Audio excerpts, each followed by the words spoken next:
En fait, là même, Lamine Yamal n'y a pas échappé. Déjà qu'offensivement parlant, il est livré à lui-même. Dani Olmo sert à rien. Ferran Torres, 0. Robert Lewandowski qui rentre au secours à la 36e minute, étant donné que son équipe se faisait massacrer. Et bah lui, déjà qu'il était nul, il a même annulé un but du Barça. À cause de son long pied, le frérot, il était en orge. Regardez le bout de pied qui dépasse. Dites-vous que Lamine Yamal a dû supporter tout ça avec que Firmino Lopez, voilà, qui essayait de tenter des choses. Et comme si c'était pas déjà assez, il fallait que Diego Simeone aussi vienne rajouter pour lui. Voilà. Il a provoqué Lamine Yamal exactement comme il avait avec Vinicius. Il avait lui montrer son doigt, 3 doigts. En plus d'être immature, il s'est pas compté. Franchement, il y avait déjà 4 buts, mon ami. On pourra tout reprocher à Diego Simeone, mais aujourd'hui, là, il a bien géré le Barça. C'était la meilleure manière de les prendre. On dirait qu'ils réfléchissent pas avant de jouer. Vous voulez faire piège Georges alors que vous savez pertinemment que ça fonctionne pas sans pressing devant. Et votre détonateur de pressing n'était pas là. Défensivement, vous étiez à la ramasse. Lookman aujourd'hui s'est amusé avec Koundé. Aldé même, j'en parle pas. Simeone et Griezmann l'ont terminé. Et d'ailleurs, quel match d'Antoine Griezmann. Le gars aujourd'hui, j'ai revu son prime. Encore une fois aujourd'hui, il était dans la simplicité et l'efficacité. Antoine Griezmann qu'on aime. Et comme si c'était pas déjà assez dur pour le Barça, il y a Eric Garcia qui part prendre carton rouge. C'est totalement mérité. Comment tu peux venir prendre le tibia de quelqu'un comme... Non, c'est mérité. Comment l'Atlético de Madrid aujourd'hui, vous m'avez convaincu. En Liga, on va faire maintenant plus attention à vous.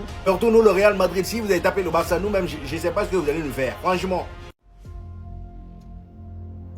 Non, vous ne rêvez pas, 4-0. Je savais que le Barça était nul sans Rafinha, mais à ce point. Et là, c'est même pas une question de Rafinha. À quoi joue la défense du Barça? C'est quelle manière de défendre ça? Depuis la saison dernière, on vous a dit d'arrêter votre piège Georgia à 2 balles. Vous voulez pas comprendre. Voilà maintenant, résultat 4-0. Et vous avez eu de la chance, hein, parce que vous aurez pu encaisser plus de 6 buts. Déjà, dès la 2e minute, regardez l'occasion que l'Atlético de Madrid a eu. Regardez.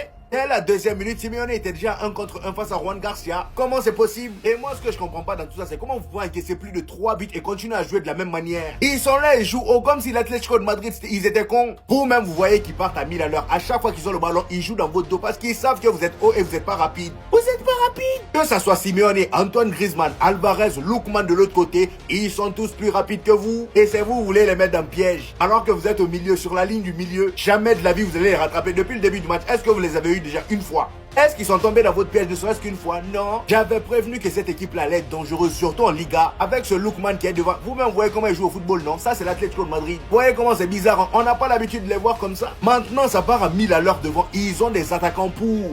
Le Barça va lire l'heure.